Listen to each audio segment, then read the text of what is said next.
everybody, Lord Tremendous here, and I got a new series, set, whatever, here called Tremendous Ogre Tactica. This is number 1. I plan on going over Lords, Heroes, and the mount choices. I will do Core, Special, and Rare later on as other Tactica. This is just my opinions, my advice, my suggestions on how to run or what I think ogres are good at, what they're good for, and how I would suggest that you run them if you're playing ogres, if you're thinking about playing ogres, if you play against ogres or think you might.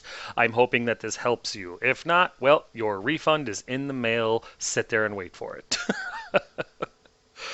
Needless to say, I am not GT caliber. I am not one of the ringers.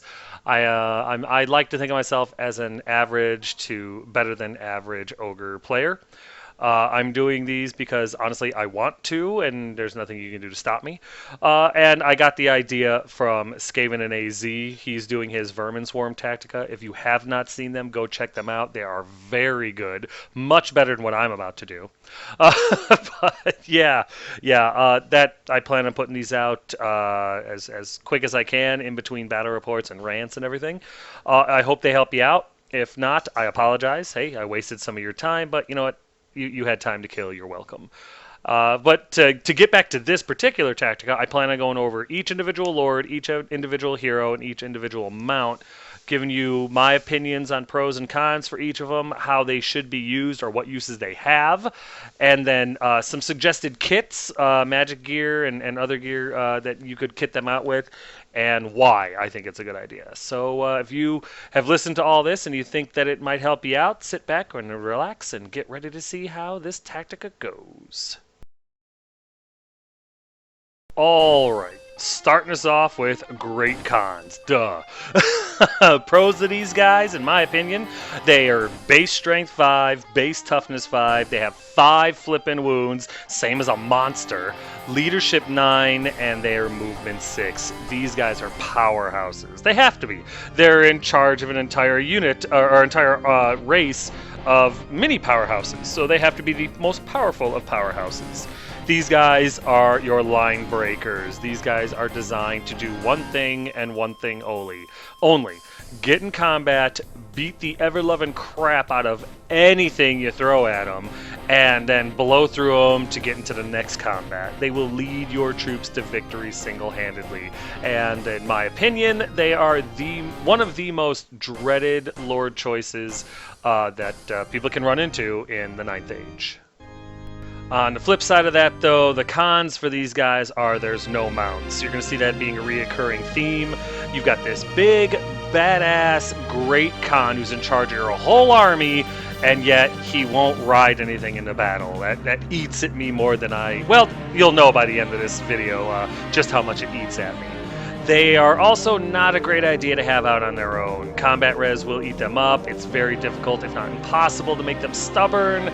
And so they are very reliant on expensive unit bunkers. You're going to throw this guy into a big unit of 200 to 400 points of Ogre Monstrous Infantry somewhere. Either Tribesmen, Bruisers, Merc Vets. I mean, I guess if you were desperate and kind of crazy, you could throw them in with Bombardiers, but, you know, we'll get to that later. Without magic armor or big names, the best they can get is a 4-up armor. They come with heavy armor. You can throw an Iron Fist on them. And the best you're going to see on this guy is 4-up armor. And let's face it, 4-up armor is pretty much crap. So you do have to spend some of your magic allowance on armor and saves in order to make this guy work at his most efficient of peaks, I guess. And another con, although this one is a minor one, their weapon options are surprisingly few, like their mundane weapon options. Obviously, if you're going to spend the points on a great con, you're going to take a magic weapon on them, but if you wanted to use the big name Horde Master, which allows you to get Weapon Master, it's really not worth it because, I mean, they don't get halberds, they don't get paired weapons, they don't get flails, they don't get spears. It's like, why isn't that an option available to all Lord and Hero characters, you know? But that, in my opinion, is a con for these guys. They have very limited mundane options. I think they have Iron Fists and great weapons, and that's it. The uses for these guys are pretty friggin' obvious if you ask me. They are combat kings. They're combat-y as hell. These guys, like I said, will literally lead your units to victory in combat. At Leadership 9, they're a godsend for an army where most of the other things leadership are 7 or 8. He can be Leadership 10 if you combine him into a unit with the Banner of Discipline.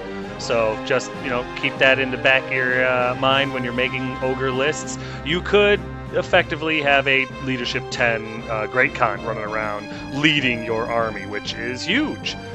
They can be kitted out to godlike status. You can get these guys to a 2-up, 4-up with little difficulty, Strength 5, Toughness 5, with 5 wounds, Leadership 10, and if you give him the big name Headhunter, he could heal wound on a 3-up after every combat he kills somebody. So this guy could literally become an unkillable character, or as close to it as you can get in 9th Age, if you wanted to dedicate the points and the interest in him. That doesn't mean he's going to walk into anything and just win. It's still a game determined by the dice gods, but you get what I mean. And like I said, he is one of the most feared characters in the game. When I field one, I point it out to my opponent because that's where I want his attention.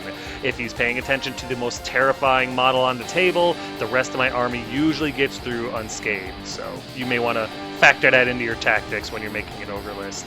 And honestly, he can make a mediocre unit excellent, like Tribesmen. I like Tribesmen, don't get me wrong. But with a Great Khan in the unit, not only do they become superb in close combat, they become downright terrifying. So they're a super augment to units that otherwise are lackluster in close combat. Here's some kits that I've tried or just, would suggest to you try if you're having difficulties or just looking for suggestions when creating a Great Khan. The Kingslayer I would put on him simply because if he's going to go in a big unit, it's probably got an Ogre frontage of 4. And the Kingslayer gives your character +1 attack and +1 strength for every character that's in, every enemy character that's in base-to-base with your unit. So if you run into a Vermin Swarm and Orcs and Goblins or anything with 2 or more characters, and even 1 more, you're looking at, 6 strength 6, 7 strength 7, 9 strength 9, 10 strength 10 if you really get lucky. So with the Kingslayer, he becomes a meat blender that could single-handedly take down a greater demon. Think about it. In this kit, I would give him the Hardened Shield just to bring his overall save to a 3-up, because 3-up is pretty respectable on something that's T5. Talisman of Greater Shielding, because a 5-up ward save is really all you need. The Divine Icon, and you're going to see that prevalent in a lot of these lists, because when these guys wound, you want that wound to stick, especially when attacking characters. So having your opponent re-roll their ward save is worth its weight in gold, and for 15 points, I don't know why more people don't take it. With the high strength of this guy, you're not going to have to worry about armor a whole lot, so ward saves are what's going to really save your opponents, and try to take that away from them by using the Divine Icon. And Headhunter gives this guy a lot of survivability. He's going to put so many wounds out during close combat that he's more or less guaranteed a 66% chance of healing a wound that he lost earlier in the game every time combat ends, which should keep him alive, and with a 3-up, 5-up in this kit, he's going to need that. The next suggestion I would make is try this kit. Kagadai's Maul, great weapon, strength 7, but D3 wounds every attack. And he's got 5 attacks base. So when you wound something with multiple wounds, you're going to eat it alive. Kagadai's Maul on a Great Khan single-handedly won me a game that I had lost against Vermin Swarm, against Gnome Runner. I was able to take out his unit, and I was able to take out his Screaming Bell and his characters and everything like that.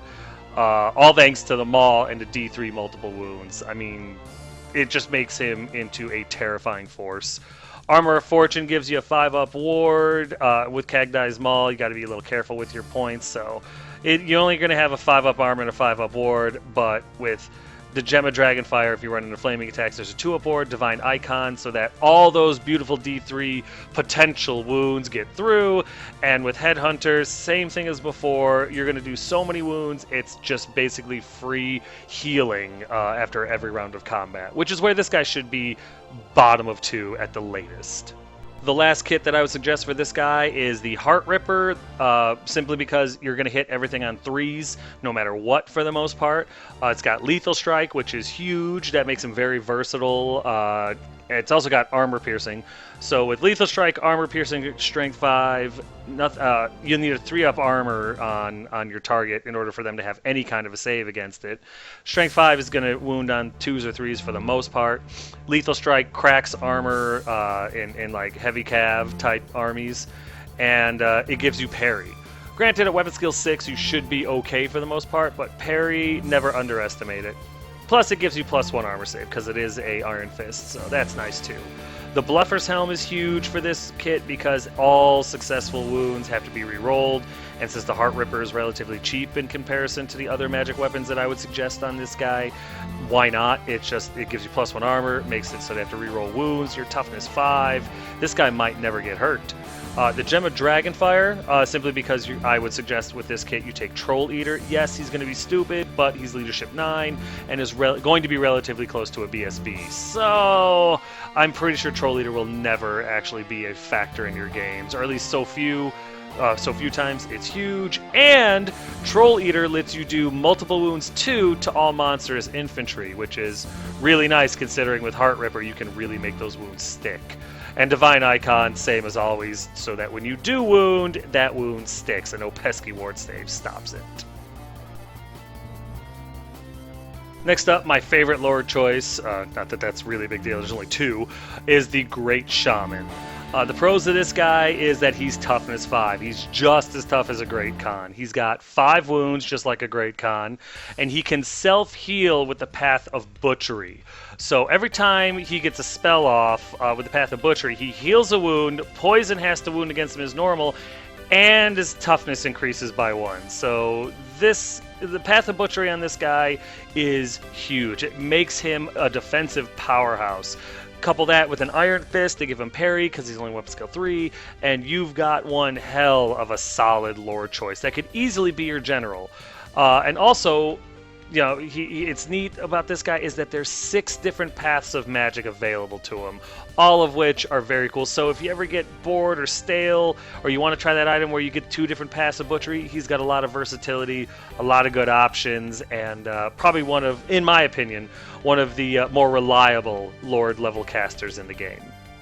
Cons for this guy, because you know there are, he's only strength 4. I mean, I know that's typical, I know he's a caster, he's not really meant for combat, but this guy's going to see combat, and not saying that he should be higher strength, I'm just saying it's a con because he's a little guy that may or may not have to accept a challenge.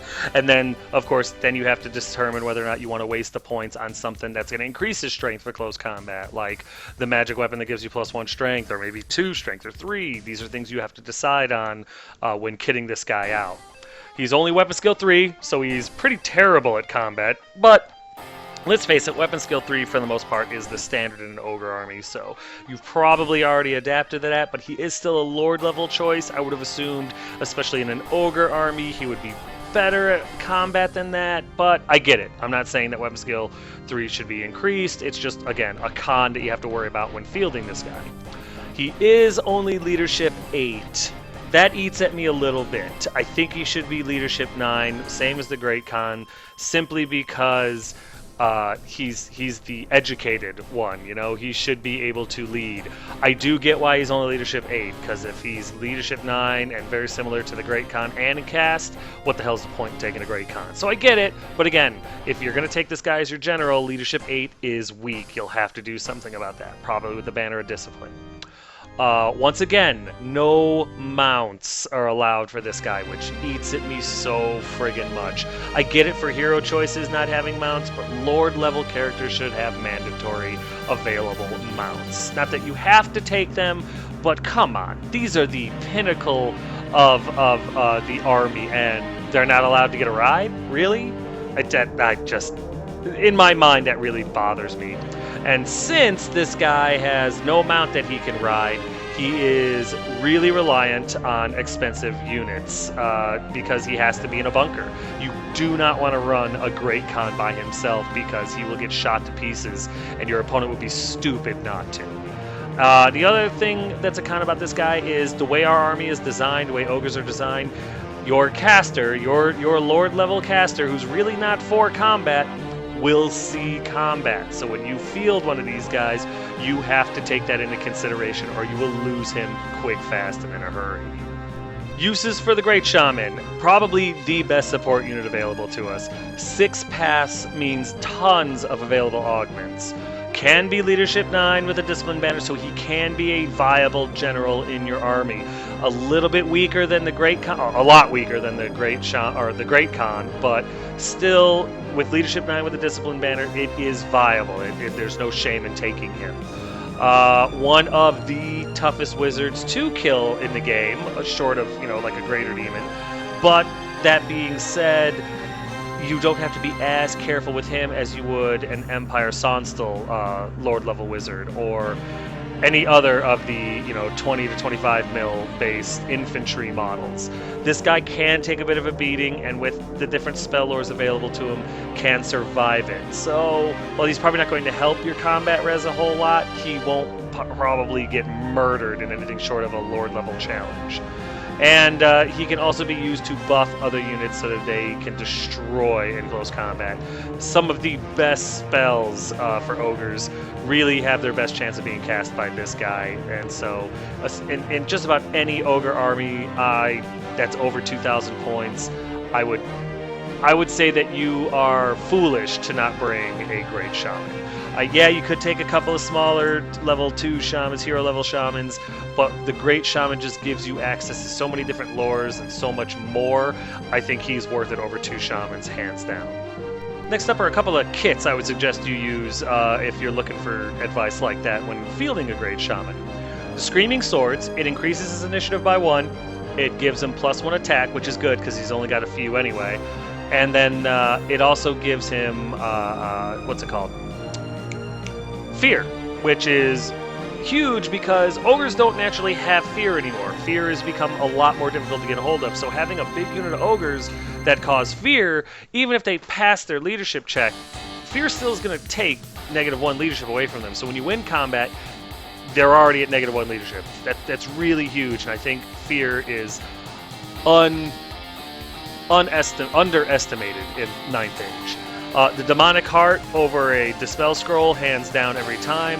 The Demonic Heart causes your opponent to miss every enemy wizard within 24 inches once per game. When you pop it, miscasts on any doubles. And that's whether or not the spell goes off. So if your opponent rolls 3 dice, rolls 3 5s or something like that, and you dispel it with a scroll or with your Dispel dice or anything, he still suffers a miscast. So he's going to lose more power dice. He's going to suffer the miscast. It's huge. The Demonic Heart is cheaper than the scroll. It has just as many uses as the scroll and can kill your opponent's character. It's awesome. I've had Vampire Covenant opponents skip a 9 power dice magic phase because I popped the Demonic Heart. And the beautiful thing about the heart too is that you get to choose whether to pop it after channel rolls are made. So if you're gonna take a Great Shaman, take a Demonic Heart and use it intelligently, and it's better than a scroll, hands down, every time. Talisman of Greater Shielding, just because having a 5-up board save never hurts on somebody who's butt naked, and I would suggest using the Path of Butchery. It is the spell lore designed specifically for our army, and to be perfectly honest with you, it has everything you need in it in order to make your ogres just decimate anything they come across. And the only other difference in the kit here is it's a more defensive kit. He's got the Screaming Swords for the same reason, Demon Heart, Talisman of Greater Shielding, but this one has him with the Charm of Cursed Iron. The reason I would say that is if you're going to have him in a bigger unit, this is for your Death Star type armies. If you're going to throw him in there, the Charm of Cursed Iron is going to give the whole unit a 5-up ward save to any kind of artillery shots that you take. And if you're going to be running the Death Star or a bigger unit of ogres with this guy, you're going to need that kind of defense. So that would be the reason to take this kit. It's a small change. Obviously, you would want the Path of Butchery on this guy for the same reason as before. And it's a more defensive kit that's going to help out the unit as a whole. If you want to drop the Talisman of Greater Shielding for like the Obsidian Rock or something like that, give a magic res to the army, that would be a good choice too. But I'm all about keeping the the great shaman alive.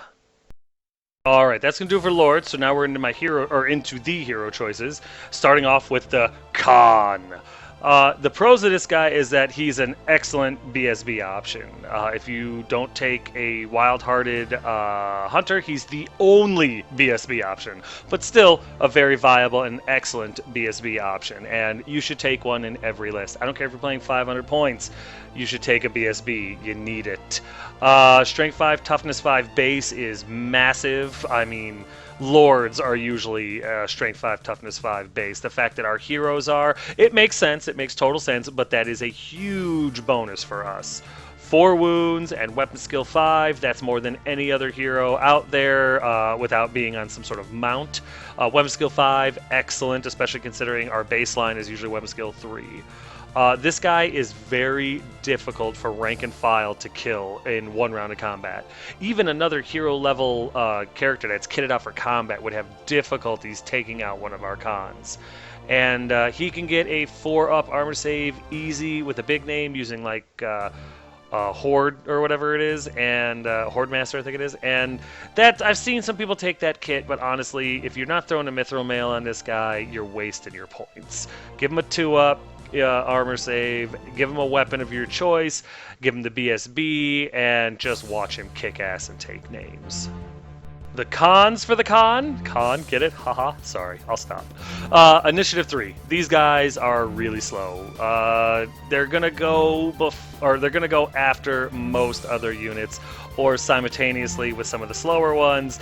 I think you're gonna have to run into Sarin Ancients to go before them, or maybe Undead. No mounts, yet again, not even the BSBs can take, a mount, and that eats at me a lot. I really hope in November that gets fixed, but we'll see. This guy has to be kitted out offensively. If you set him up defensive, you can do it, I guess, but in order to, in my opinion, get the most points out of him, he has to be able to put some punches through, and that means either some sort of magic item point allowance, and he's only got 50 points, just like any other hero. So you gotta consider that when putting this guy together. He's going to be expensive because you're going to use all 50 points of magic here on him. He's going to, once again, rely on an expensive unit because you cannot run him by himself. He will get gunned down, cut down, run down. So when you buy him, he's got to have a unit dedicated to holding him. And there's no halberd option. It's kind of like the Great Khan, although I think the Great Khan should have a lot of options. The Khan himself, why don't ogres use halberds? I mean, it just makes sense. Big, long, I mean, look at the picture.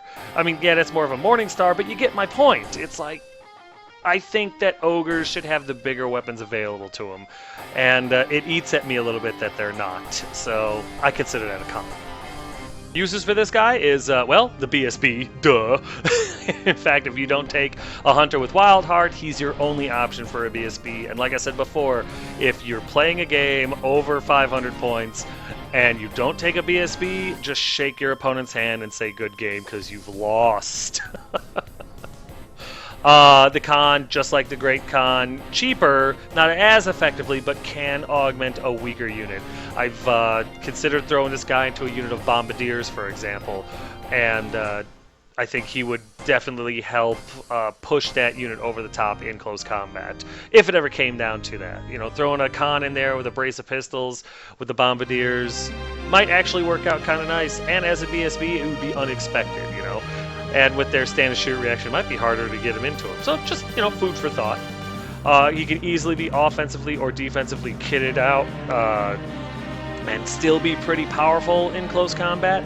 So no matter what you're going to do, this guy's still going to be a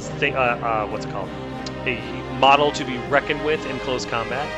In a pinch, you don't want to spend the points on a Great Shaman or a Great Khan because you got other plans. He could be a poor man's general, defensively kitted out. He could probably last for a little while. He's leadership 8, just like a Great Shaman. You throw him in a unit with the, or shoot, as the BSB, you put the Banner of Discipline on him, and he could be your general, leadership 9. Not super effective, but super cheap. And honestly, just like the Great Khan, one of the most feared hero options in the 9th Age. Some suggested kits for these guys, definitely the BSB, always the BSB. I personally like him with the flesh render. It gives me magical attacks, armor piercing, strength 7 attacks, granted at initiative 0, but he can handle it because you give him the mithril mail and the talisman of lesser shielding, so it gives him a 2-up, 6-up. Not a whole lot's getting through that unless it's dedicated attacks, and for the most part, people have a lot to worry about when they slam into a unit of ogres, so your characters do get ignored. So with flesh render, strength 7, armor piercing, you're looking at -5 to your armor save. Only 1-ups are going to have anything against it, and they're going to fall down, unless the dice gods say otherwise. Rotten Jaw, I like Rotten Jaw, not so much because it gives me 4 poison attacks. Whoop-de-effing-do. If I hit, I'm going to wound. What I like Rotten Jaw on this guy for is because once a game, you can give his unit poison attacks. And when you're running ogres, you're going to put this guy in a unit of ogres, and they put out a lot of attacks. Being able to give them all poisoned attacks at a crucial moment can get those extra wounds through that wouldn't have otherwise, especially against, for example, a high toughness creature or other ogres. It's worth it, and like I said, yeah, I get 4 poison attacks with the flesh render with this kit. It might help you out, but for the most part, Rotten Jaws gives him the ability to support the unit, unlike any of the other big names. So it's definitely worth it. Another kit that I liked for him, I switched over to Flesh Render just because I wanted higher strength attacks. But if you're not too worried about that, you just want combat reliability, make him your BSB, give him the Blessed Sword. These are divine icon, or divine attacks that you get to re-roll to wound. So at strength 5, that's still significant, and we've all rolled those 1s and 2s at the wrong time. So the Blessed Sword lets you re-roll those. You're going to get all your attacks through, which is really nice. Hardened Shield brings him down to a 3-up armor, which is awesome. Talisman of Greater Shielding gives him a 5-up ward, which is also very nice. And then with Spine Splitter, he gets Devastating and Thunderous Charge, so he's going to be 5 Strength 6 attacks on turns that he charges, including his D3 impact hits. So that's a cool kit for more combat reliability as opposed to defensibility. The last kit here is a more versatility type of thing. You give him the Horde Master special rule, so he's got a plate armor and he's got Weapon Master. Then you get the Great Weapon and the Iron Fist on him. Great Weapon for Kraken armor and high toughness. Iron Fist for Kraken low armor and low toughness. Dragon Mantle puts you up to a 2-up by itself, 1-up with the Iron Fist. So you can get real defensive with this real fast, and the Talisman of Greater Shielding just rounds it all off with a 5-up ward. This kit, I would suggest for when you're running him as your general, simply because he's going to be the toughest model on the board. Just an idea, you know, it's versatility over function. Next up, we have the Shaman hero choice. Pros of this guy is he gives you access to the fire, path, which is great offensively, deals with chaff and everything like that. Butchery again, of course, and Wilderness. So if you team this guy up with a great Shaman and give him both Butchery, both Fire, both Wilderness, you can have every spell on all those paths. Or you can give him a different path from your great Shaman and have more versatility, more extra spells to choose from, and more of an all-comer situation. He's a very versatile secondary wizard, and he's great for hunting chaff. My personal favorite is running around with the Path of Fire, because you get Fireball automatically and just vaporizing fast cav and little war beast chaff and stuff like that. Very, very useful. And like I said, super useful support character. So while all the attention is on the Great Shaman, your regular hero level Shaman can run around, get spells off, or pull dispel dice for spells that you don't care so much about, but it helps get the spells off that you want to get off and keep the focus maybe off your Great Shaman for offensive attention, like, you know, cannonballs and stuff. Cons of these guys is that they are awful in close combat. He's a naked tribesman without an Iron Fist. I mean, yeah, you can give an Iron Fist, but you know what I mean? He's got no armor, no mount option once again, so more than likely you're going to stick him in a unit. You can run these guys solo. If you've watched my battle reports, you know of the Combustor. He's butt naked, no defense, running around till he's dead. You have to be willing to throw him away. Probably not going to survive the game because, once again, they can take no mounts. It's drive me nuts. Initiative 2, if he gets into combat, he's going to get his face kicked in before he gets the swing. If he gets the swing, he's probably going to get killed. It is not difficult for a bunch of strength 3 guys to beat him down because he's only toughness 4. So you got to be real careful with this guy. He's only leadership 7, so you got to be careful where you place him. Leadership 7 is the easiest thing to roll on 2d6, but I don't like to tempt the dice gods. This guy will break and might not recover when panicked, charged by a terror causer, things like that. So you got to take that in consideration when fielding this guy. He is expensive unit reliant, but again, you can run him solo, so maybe he's not as unit reliant as your great shaman is, but in order to keep this guy to the end of the game, he is going to either have to stay in the back, stay in the rear, or get into a bunker unit fast. And if you do put him into a bunker, this guy is not designed for close combat, but he will end up in close combat. And if you're not careful with him or you don't kit him out defensively, he's going to die. Uses for this guy is they are great chaff hunters. You give him the Lore of Fire, you give him the Skull Splitter, you give him just Path of Fire, running around with Fireball, and whatever else you get from the Path of Fire, taking out War Beast, taking out Fast Cav, taking out Spawn, taking out Kin Eaters, anything that's on its own that's low armor, low ward, and if it's got regen. This guy is designed to take those guys out, and you can run him solo, so it can be a lot of fun too. He also, for relatively cheap, gives you an extra +1 to your channel rolls, so that's kind of nice. And he's an acceptable throwaway unit if you're desperate. If things are going left field and you're about to take a really ugly charge, you can throw this guy out in front of it, sacrifice him, and not be too upset about it. Or you could throw him out there in front of like a frenzied unit or something like that, angle him in such a way that when he gets charged and invariably just obliterated, your counter charge will most likely be into the offender's flank or possibly rear if you do really well with it.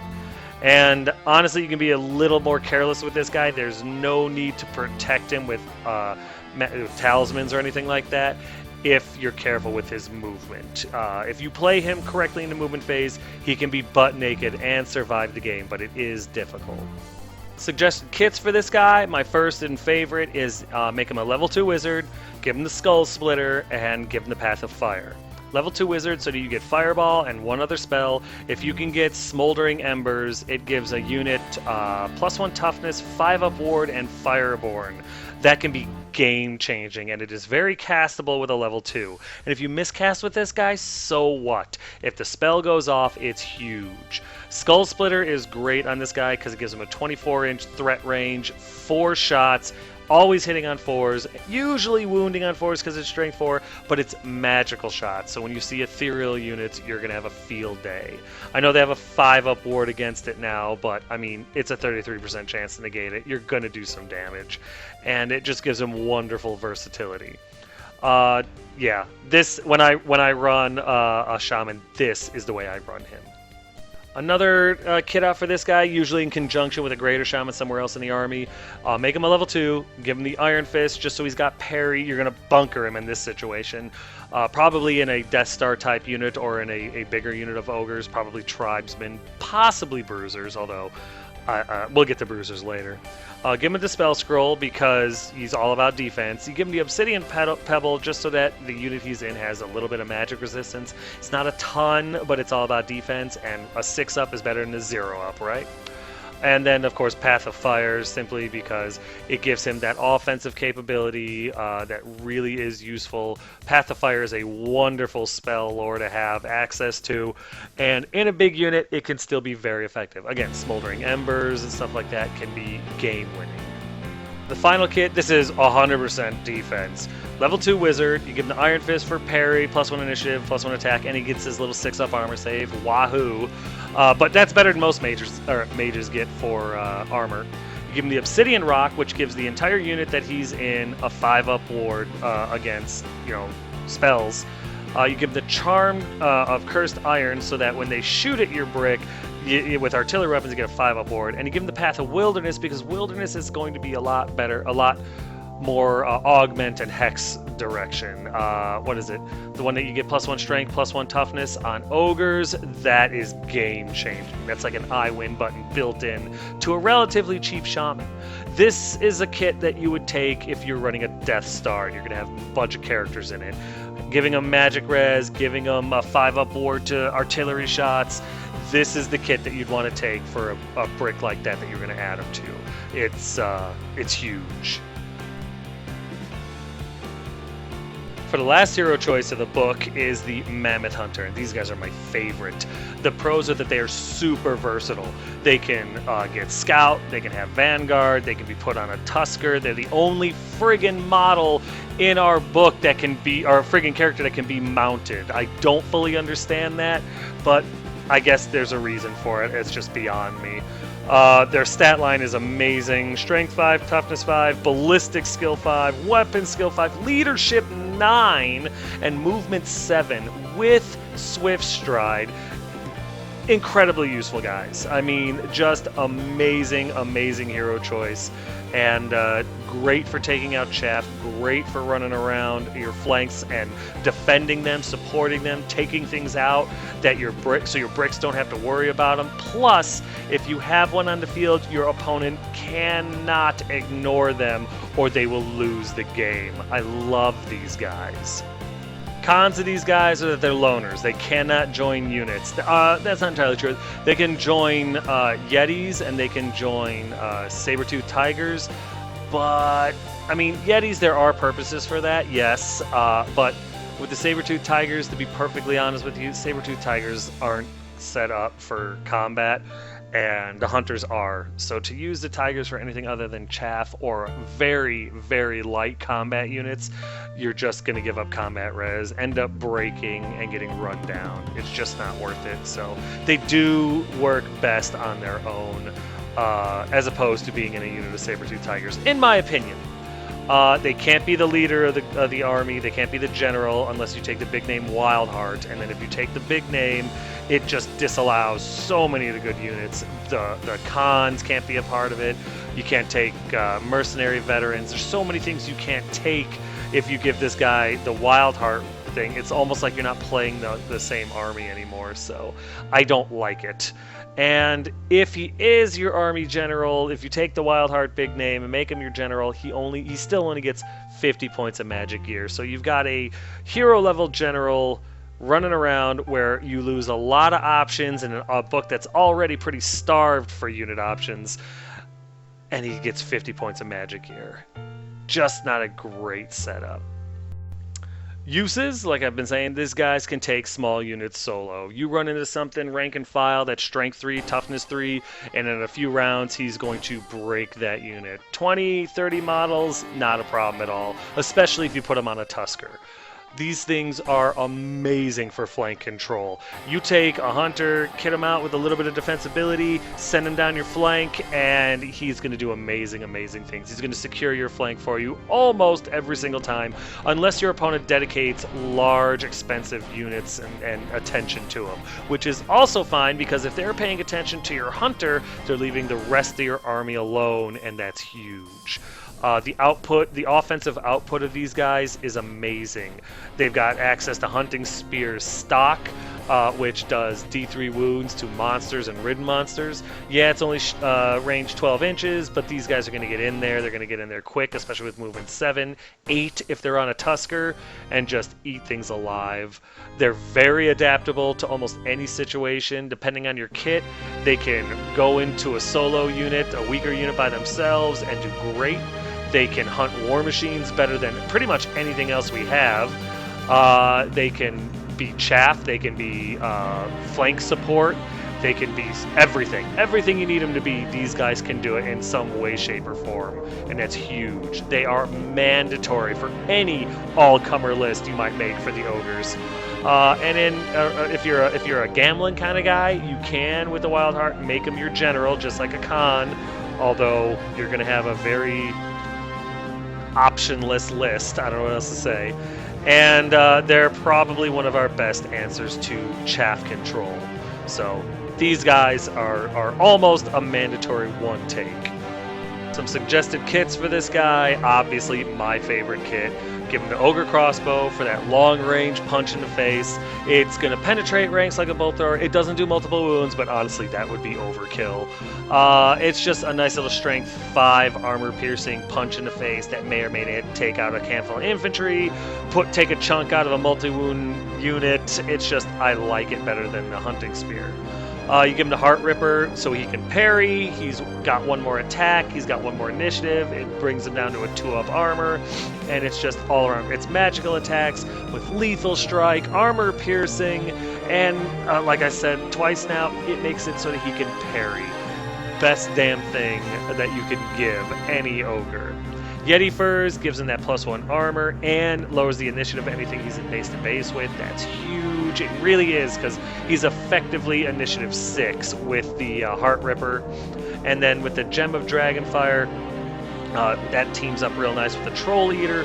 Troll Eater gives you regen and stupidity, sure, but the real reason I like it is that whenever my hunter on a Tusker runs into a monstrous infantry unit, he's going to do 2 wounds for every 1 that he dishes out, for a potential of 10 wounds with the Heart Ripper to monstrous infantry, which is unit destroying. And then, of course, I throw him on a Tusker because it gives him movement 8, it gives you 4 more attacks, it gives you fear. It's awesome. It is the kit that I would suggest over any other kit if you take hunters. The next kit that I would suggest will only work if you're going to put the hunter down on foot and join him up to a unit of Yetis, which is legal. You give him the hunting spear because the Yetis are movement 7 just like the hunter. You're going to be up close, personal, fast, and you're probably going to be hunting things with multiple wounds, so the hunting spear is more or less mandatory. Give him the Axe of Battle so that you have 6. It's going to give the hunter 6 magical close combat attacks, which is good because that synergizes well with Headhunter. And that's really what's going to keep your hunter in the game, especially when they get into close combat. Armor of Fortune gives you a 5-up, 5-up. That's all you're going to be able to do with this kit. It's a risky kit. Keeping him in with the Yetis makes it so that the ranged attacks that are sent at you are going to be at a -1 because of skirmishing and hit the Yetis before it hits the hunter. Next, it gives you a little defensibility, but Headhunter and Axe of Battle is really where you're going to rely on keeping your hunter in the game, because with 6 attacks, they should be able to kill something, and hopefully you can roll a 3-up and heal the wounds on this hunter before it succumbs to them. Leadership 9 will keep you around for any panic checks that you take, and the Yetis will lower the initiative of anything you're into with close combat, so you should be able to get your 6 attacks off before anything attacks the hunter. You know, it's a kit that requires a little bit of finesse, but if you can pull it off, it can be a devastating combo. And the last kit that I would suggest for a hunter is just plain simple, get right down to it. It's you give him the Ogre crossbow, you give him an Iron Fist, you give him the Armor of Destiny, Headhunter, and Tusker. This is a very basic kit. This is a point and shoot type of thing. You're going to point him at a unit, you're going to charge him into that unit, and you're going to beat the crap out of that unit. And that's his job. The crossbow just gives him a little versatility. He comes with it anyway. It's free, why not? Iron Fist gives you parry, +1 initiative, +1 attack, +1 armor save, which is just huge. It gives him a lot of survivability and a little bit of extra offensive capability. All for about 10 to 15 points, which is a steal. Armor of Destiny is self-explanatory. Hunters only come with light armor, so you get a +1 pip to your armor, you get a 4-up ward, so he's going to be difficult to kill. Not impossible, but he's going to have more survivability than the other kids. Headhunter, same thing, you got 5 attacks, you should be able to kill something in combat, you should be able to heal wounds with that, and give him more longevity, because this guy is going to run independent of the rest of your army. And a Tusker, you get 4 more attacks, you get fear, you get 1 more pip of movement. The Tusker is worth it. Plus, it's just awesome modeling options. So that would be the last kit that I would suggest for a hunter. Alright, I wanted to go over the mounts just because this is an Ogre Tactica, and I'd be remiss to go over the mounts even though only the hunter can take them, which is pure unadulterated garbage, but who knows what'll happen in November. Maybe we'll get lucky, but I'm not going to hold my breath, to be perfectly honest. The first mount I want to go over is, well, the first of two, is the Tusker, my personal favorite. The pros of this guy is that he gives your hunter 4 strength 5 attacks, which is huge. He is toughness 5, but the hunter's already toughness 5. It's just kind of like a nice little bonus. You know, there's some spells out there that take the lowest toughness in the unit. The fact that that won't affect these guys any more than it already would is huge. Movement 8, I know movement 7 and movement 8 doesn't seem like a huge difference, but when you're moving 16 instead of 14 when you're marching, that is huge. Grants you fear and gives you +2 to your armor save due to mount's protection. The Tusker for 40 points is a bargain. The cons is obviously they can't be ridden by cons or shamans because apparently, I don't know, cons and shamans have some sort of mount phobia, and it really makes me sick. I'm sorry, but I guess I could get there at the hero level. Con and shaman couldn't ride the Tusker. I guess I could get there, but if you're a great con or a great shaman and you go into battle flanked by a couple of hunters on Tuskers and you're not allowed, or you refuse to get on one, it doesn't make sense. It would be so cool, but whatever, I'm just wish listing at this point. The other cons are there really aren't any. I mean, I guess sometimes the Tuskers can get mange, and that's a pain in the ass. They do have bad breath because after eating your fallen opponents, they don't brush their teeth typically. And to be honest with you, like I said, there's just nothing wrong with Tuskers. They're the perfect mount, and I wish more characters could take them. Uses for a Tusker, obviously they get your hunter into combat faster. Movement 7 and movement 8, while it only sounds like 1 pip, is the difference between night and day. Next time you miss a charge by 1 inch, you remember that I said that, and that you were like, yeah, if only I had been movement 8 instead of 7. Happens at least once a game. We all know it. If you're listening to this, you know exactly what I'm talking about. It's a great way to give a hunter +2 armor save to get them to that 2-up armor, which is crucial for hunters, especially if they're running solo like they would be on a Tusker. You get 4 more strength 5 attacks to your hunter, which is again crucial if you're going to be running him into bricks of low toughness, low armor guys. It's huge. And then you can usually on a Tusker guarantee you're going to see combat by turn 2. First turn, you're going to march 16 inches. Second turn, you're going to charge. And with Swift Stride +8, you're probably going to make your charge. And that's huge. I mean, seeing combat more or less guaranteed by turn 2 is a reliability that usually you need flight in order to achieve. These guys are also great for running down Chaff. Chaff has difficulty getting away from a movement 8 hunter on a Tusker. And then, of course, if you want something that's going to hunt war machines effectively, by turn 2, get your hunter on a Tusker and have yourself a ball. And the last thing I want to go over is the Rock mount. Pros, this thing is a centerpiece. It is an amazing, awesome monster, and if you field one, everyone's going to look at it. Their jaws are going to drop. You're going to get compliments even if it looks like you attacked it with a crayon and lost, okay? The options that are out there, what you can do with these guys is just awe-inspiring, so that's huge. If you field one of these things, you're going to impress people, even if you suck at the game. These things are strength 7 base and do 3d3 impact hits. So 3 to 9 impact hits at strength 7 can erase most units, you know? There's nothing that can stand up to that. Nothing. Rock Skeleton is huge because if there's a cannon or something that does multiple wounds on the table, this guy's going to face off on it. And Rock Skeleton lets you cut that in half. Is it still going to probably take him out? Yeah, to be perfectly honest, probably. But it makes it so that they have to dedicate more shots at him. It's give and take, but it's better than what most monsters get. It's a great way to get terror on the table. He's stubborn, which is unlike any other monster we have. He's got 6 wounds at toughness 6, so he's not the easiest thing to wound other than with artillery. And like I said, it's just an epic looking mount option. It's worth mentioning twice. Cons, he's frenzy, which means he's going to overrun and pursue mandatory, which means with his big base, because he's on a 100 by 150 millimeter base, when you charge something, if you're not super careful about it, you're going to get flank charge, you're going to get rear charge, you're going to get broken, you're going to get run down, and you're going to lose 300, 400 points easily. So you really got to be conscious of his charge arcs, his overrun and pursues, because they're going to happen regardless. And with his frenzy, if you fail it, which is unlikely with leadership 9 on your hunter, but if you do, you could end up charging something that's going to end up, you're going to get like 80 points and give up almost 500. So you've got to be careful with him.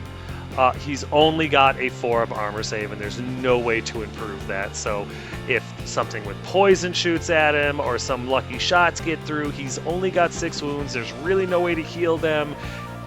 If you're not careful, you're going to lose this huge point sink unit very quickly.